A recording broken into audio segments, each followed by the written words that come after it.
Capítulo 1. O caminho da vida eterna para os homens mortais.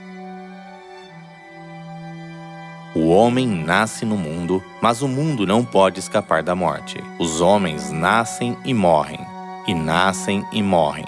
Então, desde a criação do mundo até agora, quantas pessoas nasceram e morreram?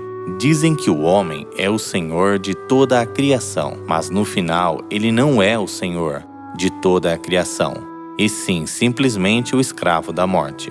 Por que o Senhor de toda a criação chegou a ser escravo da morte? Mesmo que um homem viva por 10 ou 100 anos, ele será dominado pela morte no final. Assim, a vida humana não tem sentido. Este caminho sem sentido da vida humana, o mundo de um peregrino, não dura eternamente. Realmente, o ser humano chegou a ser miserável, porque ele, sendo escravo do diabo, sempre teme morrer até o momento em que a sua vida chega ao seu destino mortal e finalmente acaba com a inevitável morte. O autor do livro de Salmos expressou sobre a vaidade da vida humana como segue. Salmo de número 90, verso 9.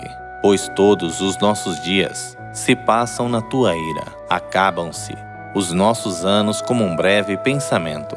Os dias da nossa vida sobem a 70 anos ou, em havendo vigor, a 80.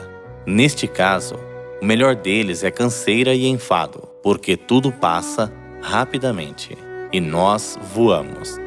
Mesmo que as nossas vidas sejam longas de 70 ou 80 anos, esses dias são como um sonho de uma noite e como a erva que brota pela manhã. Pensando nisso, não podemos deixar de dizer que a vida humana é vaidade. O profeta Isaías escreveu, Isaías capítulo 40, versículo 6. Toda a carne é erva, e toda a sua glória como a flor da erva. Seca-se a erva e caem as flores, soprando nelas o hálito do Senhor. Na verdade, o povo é erva. Então, por que nascemos neste mundo vazio e de sofrimentos? E quem fez este mundo vazio? O apóstolo Paulo escreveu. Romanos capítulo 5, versículo 12. Assim como por um só homem entrou o pecado no mundo, e pelo pecado a morte, assim também a morte passou a todos os homens, porque todos pecaram. Ao pensar profundamente sobre o versículo anterior, o fato de que mais de dezenas de bilhões de pessoas devem morrer por causa de um homem, Adão, é realmente um problema muito sério. Porque Deus, sendo onisciente e onipotente, deixou Adão e Eva pecarem? Alguns respondem da seguinte maneira: Deus poderia evitar que Adão e Eva pecassem, mas se ele fizesse isso, Adão e Eva não teriam a absoluta liberdade.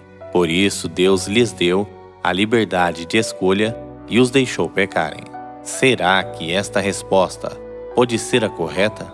Se essa resposta for a correta, como será a resposta da seguinte pergunta? Está escrito, Apocalipse capítulo 21, versículo 4.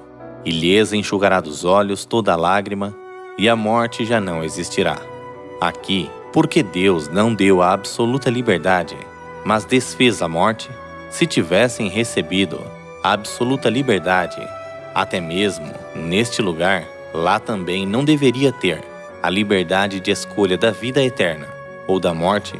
Não deve haver também uma resposta correta para esta pergunta? Ao estudar cuidadosamente estas perguntas, chegamos a saber que para Adão e Eva, a vida eterna não era garantida. Deus só disse, sede fecundos, multiplicai-vos, enchei a terra, e lhes permitiu a vida eterna somente com uma condição.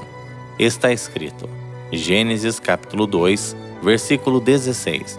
E o Senhor Deus lhe deu esta ordem: de toda árvore do jardim comerás livremente, mas da árvore do conhecimento, do bem e do mal não comerás, porque no dia em que dela comeres, certamente morrerás.